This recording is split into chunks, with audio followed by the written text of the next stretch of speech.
The human voice. It's the instrument we all play. It's the most powerful sound in the world, probably. It's the only one that can start a war or say, I love you. And yet many people have the experience that when they speak, people don't listen to them. Why is that?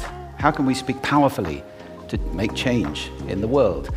What I'd like to suggest, there are a number of habits that we need to move away from. I've assembled for your pleasure here 7 deadly sins of speaking. These 7, I think, are pretty large. The habits that we can all fall into. First, gossip. Speaking ill of somebody who's not present. Not a nice habit, and we know perfectly well the person gossiping 5 minutes later will be gossiping about us. Second, judging. We know people who are like this in conversation, and it's very hard to listen to somebody if you know that you're being judged and found wanting at the same time. Third, negativity. You can fall into this. My mother, in the last years of her life, became very, very negative, and it's hard to listen. I remember one day I said to her, it's October the 1st today, and she said, I know, isn't it dreadful? It's hard to listen when somebody's that negative. And another form of negativity, complaining. Well, this is the national art of the UK. It's our national sport. We complain about the weather, about sport, about politics, about everything. But actually complaining is viral misery. It's not spreading sunshine and lightness in the world. Excuses. We've all met this guy. Maybe we've all been this guy. Some people have a blame thrower.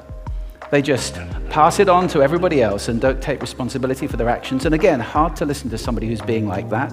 Embroidery. Exaggeration. It demeans our language, actually, sometimes. For example, if I see something that really is awesome, what do I call it? And then, of course, this exaggeration becomes lying, out and out lying, and we don't want to listen to people we know are lying to us. And finally, dogmatism. The confusion of facts with opinions. When those two things get conflated, you're listening into the wind. You know, somebody is bombarding you with their opinions as if they were true. It's difficult to listen to that. So here they are, 7 deadly sins of speaking. These are things I think we need to avoid. But is there a positive way to think about this? Yes, there is. I'd like to suggest that there are 4 really powerful cornerstones, foundations, that we can stand on if we want our speech to be powerful and to make change in the world. Fortunately, these things spell a word.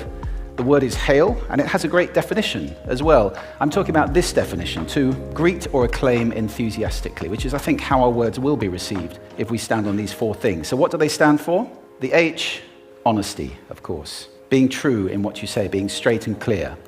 The A is authenticity, being yourself.